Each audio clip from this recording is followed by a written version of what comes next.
in 1974. I want to take you back to that era. Nixon had just resigned. The Vietnam War was still raging, and the most important thing in that time was that we won a wonderful project just a block away from the White House. This was a federal office building for the General Service Administration. The General Service Administration is the federal agency that builds all the federal buildings, all the embassies, all the courthouses, all the office buildings. So they're a very important, one of the most important builders, agency builders, that does billions of dollars of work. And we won this project, and it was, I guess, one of the most prestigious sites in Washington, D.C., right across from the executive office building. The site at that point vacant except for two other buildings. The Winder Building, which was a Civil War era office building, and the Riggs Bank, which was as you see in orange, was a little branch office building for the Riggs Bank system. The problem was that they couldn't demolish this building because it had reached its 50th year and was a candidate to become a historic building. And as such, we were stopped cold in the water. We couldn't touch the building until there was a determination whether it would become a National Historic Monument or not. So all we could do was do sketches of the possibility of it being there, incorporating it into the design of this new federal building, or if it was determined that it wasn't really a candidate or it wasn't really important that it become a historic landmark, then we would have the entire site. And of course, you see it's in the most strategic corner of our site. What we determined to do was to design for it and design without it. And that became, unfortunately, a competition in the office. And there were those in the office who loved this little building and wanted to keep it and create our building around it. And there were others like myself that wanted to really get rid of this building. Our client, USA, wanted it off. The agency that was going to occupy the site also didn't want it there.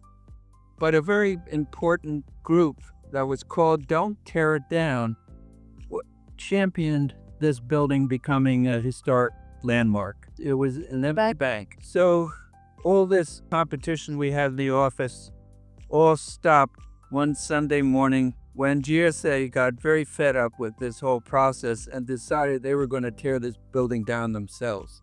They had already knocked the whole corner off the building. It was very early on a Sunday morning, and GSA decided that half of Washington was sleeping, the other half was on the Maryland shore vacationing. But the one person who was still in the city was the president of Don't Tear It Down, the agency that really wanted this building. And it was a coincidence like none other.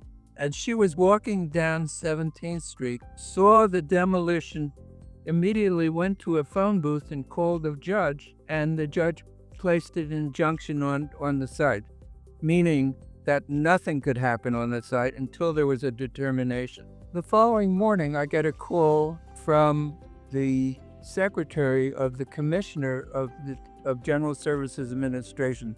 He is the highest guy in all of GSA. He calls the shots, and it was he who did this. So the secretary says, "Mr. Stein, the commissioner is going to fly into New York and wants to meet you in a bar in Soho."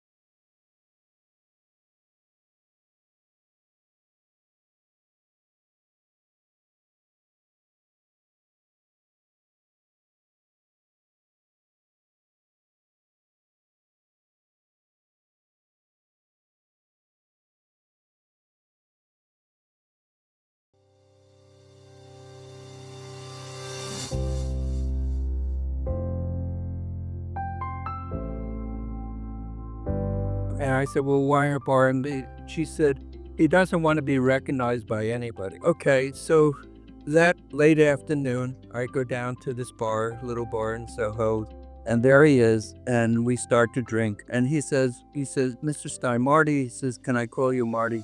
Yeah, go ahead, call me Marty. I know something's coming when somebody starts to call me Marty. So he said, listen, he said, I'm in trouble. I did something that's not lawful. I broke the rules, and I want you to fix it. I said, well, how am I going to fix it? So he said, you have to figure out how to fix it, but there's going to be a hearing in 2 weeks at the Department of Interior in one of these great hearing rooms, and you're going to testify that it was a very good thing that we're carrying this to now. So the hearing room, I know everybody is waiting to just kill me at that hearing room, because this is kind of a very bad thing that GSA had done. And everybody was there. Don't Tear It Down was there. The National Park Service was there. There was a public forum. And I was to be representing Urbahn. I was to be the main speaker to talk about the project and the building and why we should not have that building on that site. I was really in a panic. There's a few times in my life that I was really kind of concerned about towing a line, a very thin line of being absolutely lawful, not condoning this unlawful act, but stating the case for whether the building should be there or shouldn't be there. So after a couple of days, for some reason, this old saying popped into my head: you don't know where you are going until you know where you've been. I never knew really what the hell that meant, but it struck a chord in me that said I should find out what was there before the Riggs Bank was there. What is the origin of this? And so I called the commissioner and I said, please have someone go to the National Archives and find the history. Get all the etchings and all the drawings, everything you can find about this property, 17th between G and F Streets. And I wanted you to go back to L'Enfant's master plan of Washington if we have to go back that far. And sure enough, in a day or two, a ream of wonderful drawings and etchings and early photos in the Civil War period came to my desk, and at the office we put together this slideshow. At that time, there was no internet. It was all carousels and Kodak slide projectors. And so we put together that show. Now, I'd like to now show you, in essence, I recreated some of the drawings out of my memory, that presentation. Just 10 years after the master plan, in seriously 1800s, there was absolutely a wonderful group of townhouses, brownstone houses, but actually they were brick, that took the whole street from G to F Street. It was really a classic group of townhouses, something like some of the classic townhouses in Brooklyn that you see in Park Slope and other areas of Brooklyn, Manhattan. It's totally a residential area.